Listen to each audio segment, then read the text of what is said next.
Hello, today I'm going to be presenting the topic using performance attributes for managing heterogeneous memory in HPC applications. This work has been done by Briscoe Glan and myself, Andres Rubio Proaño. I will start with heterogeneity. Heterogeneity is present in processing by having machines with CPUs and GPUs coexisting together. And in the same fashion, heterogeneity arrived in the memory system, and now we have new kinds of memory appearing. A pyramid that I will be showing represents the memory storage continuum on systems.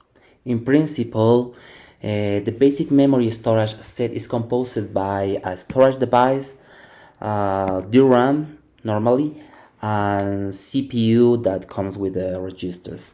In fact, this pyramid is organized from big storage devices until registers. Over the years, different technologies have appeared in order to solve different constraints in the memory system. Following the pyramid, first we can see the I/O bus technology, starting with sequential media that tries to solve constraints in terms of capacity and persistence. Then we have the mechanical media with HDD and improving in performance. Then we have solid state media, that is an evolution of that, and we have these two technologies there. Then we have this technology that comes in the memory bus, that is the persistent memory. And this is a very special technology that can be used as a storage or as memory. Then we have the well-known volatile memory that comes with DRAM, okay? And then we pass to the processor package, and where we have in-package memory with HBM, in where we don't improve too much in terms of latency, but yes, a big improvement in bandwidth. Okay, then we have our cache levels, and it depends of the technology, the setup, and finally the closest to CPU that are the registers. So in this research we focus mainly in the memory side, and mainly in the technologies that includes HBM, DRAM, and NVDIMMs. There are some platforms that have arrived and others that have been announced that comes with heterogeneous memory system, such as Intel technology with, for example, here Xeon Cascade Lake, Ice Lake, and Sapphire Rapids that comes with DRAM and NVDIMM coexisting together, or maybe a DRAM and HBM, as we know, with KNL that is kind of old, and Sapphire Rapids that also can support HBM. And we think that next generations of Intel maybe will come with 3 memory kind systems, maybe a mix with DRAM, NVDIMM, HBM, or maybe other kind of new memory. Okay. Also, IBM is doing their work with Power 10, and they said that they can support in their systems any kind of memory or upcoming technology, such as we have here with DRAM, NVDIMM, and HBM. And also there are some other announcements that comes from Italy and Korea that have announced with ARM some technologies that comes with DRAM and HBM together. All this is changing the panorama of developers and applications. Maybe for a homogeneous memory system, this question seems not to be relevant, because we know where we are gonna allocate our buffers, because we only have one option. However, when NUMA systems appeared, these questions becomes in that time very important, so that we have more than one option to allocate. In this case, we were dealing with a locality issue on applications, and there are several investigations around that. In fact, NUMA has been addressed in the last 25 years. Now, since 2013, officially, heterogeneous memory systems appear first with Xeon Phi or KNL, in where two kinds of memory coexist. In fact, was DRAM and MCDRAM. And in general, we can have now, and then, as we have seen in other slides, so we can have maybe this mix of memory systems, or maybe other kinds of memory coexisting together. And this makes relevant again these questions, because we are not only issuing with the locality issue, we are issuing with the different behaviors of these memory devices. And the question of where to allocate is now important. So, to address this issue of heterogeneity, and we start by identifying memories. Why? Because as we can see in this image, basically this is an output of an Intel CO Cascade Lake machine. We don't know which kind of memory are in there. We know that we have 4 NUMA nodes in that, but we don't know if that NUMA nodes are NVD, HBM, or DRAM. And the idea at the end will be to classify or to identify which memory device are faster compared to others. That's going to be the way to identify them. But another way to say it is that how an application knows that the 2 first nodes, for example, are DRAM while the others are NVD. As I mentioned before, KNL was the first case of having heterogeneous memory system, having DRAM and HBM coexisting together, okay? And the way that KNL did it with the matter of identifying memories was basically hardwiring the applications. That means that they say in terms of bandwidth, HBM is better, and whatever an application requires high bandwidth, do it in HBM, and that was the way to do it. But this is limited in some way only to bandwidth, and in the other, and also it makes the code not portable, because if we migrate that code to another platform, maybe with DRAM and NVDIMM, that won't work. So we consider that it's better to request the highest bandwidth memory and not requesting high bandwidth memory directly. So to identify the highest bandwidth memory and not be limited to only bandwidth, we characterize memories by defining some memory attributes relevant to understanding in a better manner the picture of each memory kind. In fact, we have used bandwidth, latency, capacity as the main memory attributes. This can be extended to others like persistence, energy, power consumption, read-write latency, read-write bandwidth. And in these images, we can see an overview of the heterogeneous memory system that we have used under the research. And in the left, the first picture, we can see KNL machine that has HBM and DRAM, and where we can see these 3 main attributes, bandwidth, capacity, and latency. And we can see an ordering that we have here. For example, for capacity, we can see that DRAM is better, relatively better than HBM, because we're not putting number here. And we have also that for the others memory attributes. Here, for example, we have a machine that contains DRAM and NVDIMM. It's an Intel Cascade Lake machine, in fact, and we can see that ordering here. And in the right side, we can see a fictitious machine that we use it to express these 3 main memory kinds that we have. That includes HBM, DRAM, and NVDIMM. And we have imagined, in fact, what will be the picture of that, the characteristics of that machine. So, in fact, we are saying, for example, The most relevant probably gonna be capacity, and we will have NVDIMM better than DRAM and DRAM better than HBM, and so on.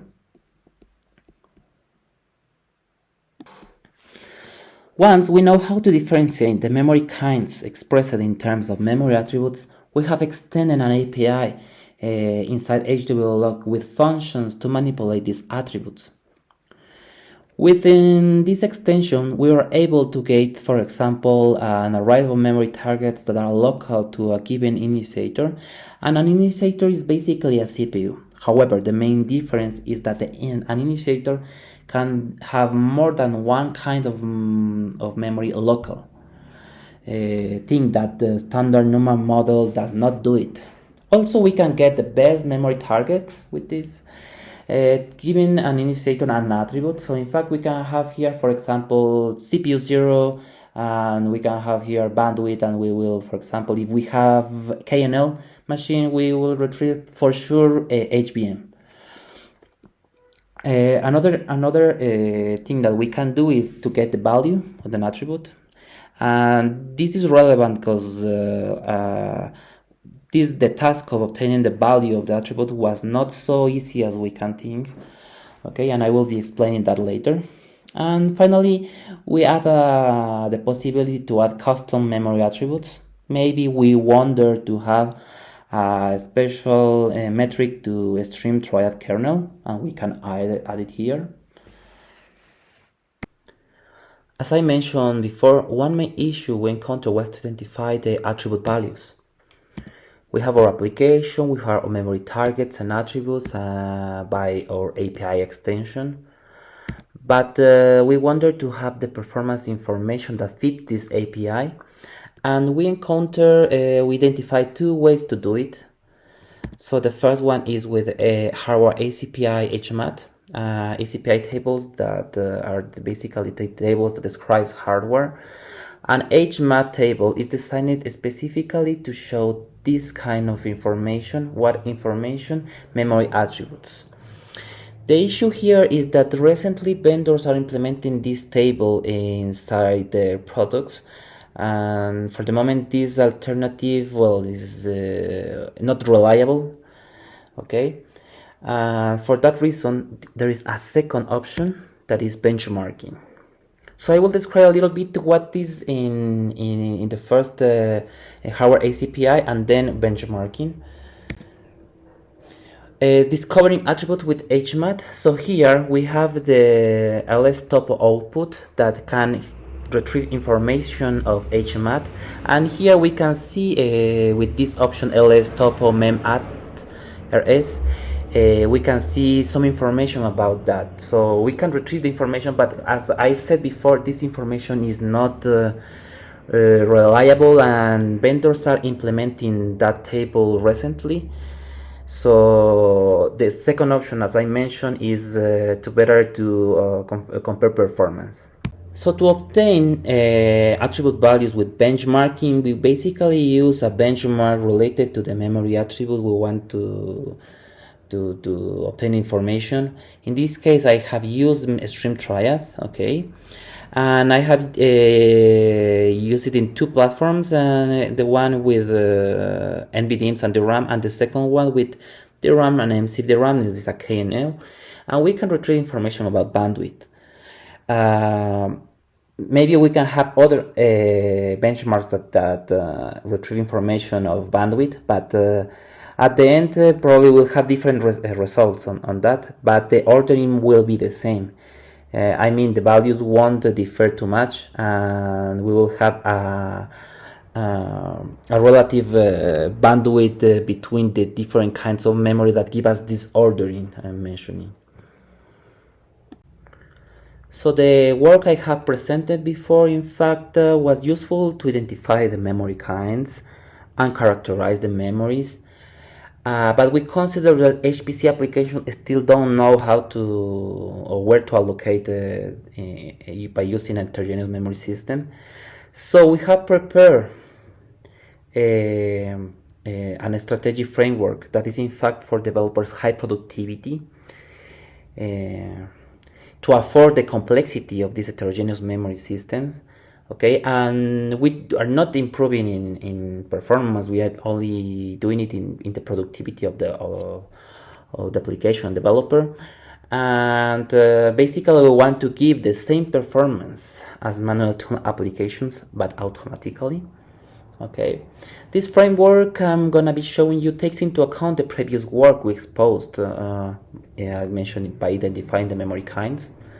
Okay, so we have our application. We have an heterogeneous allocator or a custom allocator if you want. Okay, then we have our hardware. Application do allocation request to the allocator. We have HWLog that gives information about memory targets and attributes, memory attributes. And we can identify memory, as I mentioned before, and we can retrieve information about performance by measuring performance for the moment. And we can also use custom metrics. But we consider in this framework that is important is allocation request, and we need an allocation criteria, okay? Because we consider that applications are sensible or sensitive to different memory attributes. And inside that, we even think that some data buffers, maybe the main ones, are sensible or have sensitivity to these memory attributes. We have identified three different ways. We have working in two of them, okay, in order to identify these allocation criteria. So the first one is by profiling, benchmarking, static code analysis, and there is some ideas also to do it maybe with machine learning approximation. So, to determine sensitivities with benchmarking, there are two manners to do it. Okay, the first manner is to bind the entire process to each kind of memory. In fact, having three bindings. So, in fact, we have the application here, and we have the three memory kind heterogeneous memory system. We have our three kinds of memory, and we should bind each the whole process, in fact, to each kind of memory. Okay. So here we have an example of that in where we use the Graph 500 in with a system that includes the NVDIMM and DRAM, okay, and where, for example, the optimized criteria is the capacity. So the best target is gonna be NVDIMM or latency, and the best target gonna be DRAM. And we have the different performance here, and we could compare that to have a better idea what's happening. Also, we did it with our KNL system, okay, with bandwidth and latency. Obviously, for example, if we have capacity, we will retrieve again the RAM here, and we should compare. We have here our results, and then we can compare that. The second option with benchmarking is to compare the performance of all possible placements of every buffer. Okay, I will have 3 to the n bindings here. This is kind of hard to do because we need to check at least the main buffers of the application to do it. Or if we do with every buffer, we will have this 3 to the n binding test, and it's gonna be very expensive in time to do this binding and all these executions. So here I have an example of that by having the main buffers of a stream. Basically, we have in stream 3, in general, with the stream triad, we have 3 main buffers, that is A, B, and C. And when I put here 0, it refers to DRAM, the allocation is done in VRAM of this buffer, and 1 is gonna be refers to NVDIMM. So in fact, we have this kind of results here. And for example, when I bind the whole process to DRAM, we have this result in triad. With NVDIMM, we have this result again, and and we can see the results of NVDIMM, total NVDIMM, and total DRAM, and we see that the big effect in terms of bandwidth. So we can use benchmarking as a general to have a general idea of the sensitivity of the applications. But it's gonna be hard if we try to evaluate a single buffers or try to differentiate the buffers, because we will need a lot of executions on that. Okay, so that's why we consider a second option that we explore, that is profiling. And with profiling, basically perform an analysis of the execution. Maybe we will need less executions to do that. And it's used to identify memory-related issues as bottleneck, hotspots, uh, as I am mentioning now, to determine the sensitivity of buffers, okay? And it requires less runs, but the analysis could be difficult. It will depend of the tool we use. So here we have a use case with the Graph 500 execution, and we use Intel VTune profiler to that. We try to determine sensitivity buffers related to latency and bandwidth. And this tool is amazing because we can have different metrics that are related to that, such as here mentioned, DRAM bound. Also, we can see it here. We can have persistent memory bound related to NVDIMM, in fact, DRAM bandwidth bound and persistent memory bandwidth bound. So some of them related to latency and some other to bandwidth. The nice thing here is that we can check some flags here that show us that there is probably an issue in, for example, latency or maybe bandwidth. The nice thing is that then we can try to enter inside that information and go deeper in that. So for example, here we have enter and see the detail of memory objects that are the main memory objects that the tool detects that are having issues. And for example, here, I have two executions here, one binded with DDR, another with NVDIMM, but we can use just one of those, and we detect that xmalloc is the main memory object or the main buffer is having trouble. And we can detect a lot of information of that and retrieve a lot of information around that. Even we can get the code related of that issue. So for example, here it's gonna be this xmalloc thing and the malloc that is in here, and that's the malloc that we maybe should change. For example, if we have this an issue, we can allocate to a different kind of memory, or to try to put here our heterogeneous allocator. So with profiling, basically we have a memory access analysis tool that gives us information about the kind of memory used, information about latency, bandwidth, maybe we can have information about energy. We can have information about the most important buffers that are generating an issue on some memory attribute. And we can also analyze the related source code line involved on there. It will depend obviously on the tool. We only try with the Intel VTune. And also, well, with profiling, we can it opens the black box of memory attributes, such as also with the benchmarking option. About the other options to detect sensitivity, such as getting source code, static code analysis. This research is continuing with Brice Gogolin with a European project. He can give us more information around that. You can email him. Finally, in this work, we have explored memory subsystems that are increasing in complexity. There is a need of having portable software solutions for managing main memory objects or buffers in HPC applications. We have presented an interface to manage the complexity by exposing hardware characteristics. This work focused more on productivity than on performance. And at the end, finally, we have presented a survey of the existing techniques that help the existing difficulty to determine the sensitivity of application buffers to the different kinds of memory.